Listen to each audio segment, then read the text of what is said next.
اعوذ باللہ من الشیطان الرجیم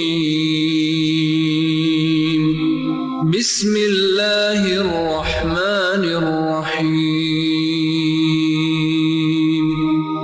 عبداللہ بن قاسم کہتے ہیں نبی کریم صلی اللہ علیہ وسلم کے ایک پڑوسن نے مجھے بیان کیا کہ وہ طلوع فجر کے وقت رسول اللہ صلی اللہ علیہ وسلم کو یہ دعا کرتے سنا کرتی تھی: اے اللہ، میں تجھ سے قبر کے عذاب اور فتنے سے پناہ طلب کرتا ہوں۔ حدیث نمبر 3308، مسند احمد۔ سیدنا ابی بن کعب رضی اللہ عنہ سے مروی ہے کہ رسول اللہ صلی اللہ علیہ وسلم نے دجال کا ذکر کیا اور فرمایا اس کی ایک آنکھ سبز شیشے کی طرح ہوگی اور تم عذاب قبر سے اللہ تعالیٰ کی پناہ طلب کیا کرو۔ حدیث نمبر 3309، مسند احمد۔ سفیان بن عیینہ کہتے ہیں میں نے سیدہ ام خالد بنت خالد بن سعید بن عاص رضی اللہ عنہ سے سنا اور ان کے علاوہ کسی سے نہیں کہ وہ یہ کہتا ہو کہ اس نے رسول اللہ صلی اللہ علیہ وسلم سے سنا ہے۔ انہوں نے نبی کریم صلی اللہ علیہ وسلم کو عذاب قبر سے پناہ مانگتے ہوئے سنا۔ حدیث نمبر 3310، مسند احمد۔ سیدنا عبداللہ بن مسعود رضی اللہ عنہ کہتے ہیں سیدہ ام حبیبہ بنت ابی سفیان رضی اللہ عنہ نے یہ دعا کی: یا اللہ، مجھے میرے شوہر رسول اللہ صلی اللہ علیہ وسلم، باپ ابو سفیان اور بھائی معاویہ سے فائدہ اٹھانے کا موقع عطا فرما۔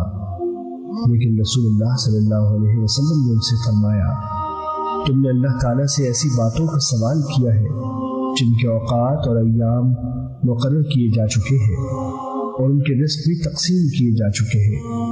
کوئی چیز اپنے مقرر وقت سے مقدم یا مؤخر نہیں ہو سکتی۔ اگر تم اللہ تعالیٰ سے یہ دعا کرتی کہ وہ تمہیں آگ اور قبر کے عذاب سے پناہ میں رکھے تو یہ تیرے لیے بہتر اور افضل ہوتا۔ حدیث نمبر 3311، مسند احمد۔ سیدہ ام مبشر رضی اللہ عنہ کہتی ہے رسول اللہ صلی اللہ علیہ وسلم میرے پاس تشریف لائے جبکہ میں بنو نجار کے باغات میں سے ایک باغ میں تھی۔ اس باغ میں کچھ قبریں بھی تھیں۔ یہ قبروں والے قبل از اسلام دور جاہلیت میں مرے تھے۔ آپ نے ان کو عذاب دیے جانے کی آوازیں سنی، چنانچہ آپ یہ فرماتے ہوئے نکل گئے: تم عذاب قبر سے اللہ کی پناہ مانگا کرو۔ میں نے عرض کیا: اے اللہ کے رسول، کیا ان لوگوں کو قبروں میں عذاب ہو رہا ہے؟ آپ نے فرمایا: جی ہاں، ان کو ایسا عذاب دیا جاتا ہے کہ جو جانوروں کو سنائی دیتا ہے۔ حدیث نمبر 3316، مسند احمد۔ سیدنا انس بن مالک رضی اللہ عنہ کہتے ہیں کہ نبی کریم صلی اللہ علیہ وسلم مدینہ منورہ میں بنو نجار کے ایک باغ میں تشریف لے گئے۔ وہاں آپ نے ایک قبر سے آواز سنی اور پوچھا کہ یہ آدمی کب دفن کیا گیا تھا؟ صحابہ نے بتایا: اے اللہ کے رسول، یہ آدمی قبل از اسلام دور جاہلیت میں دفن ہوا تھا۔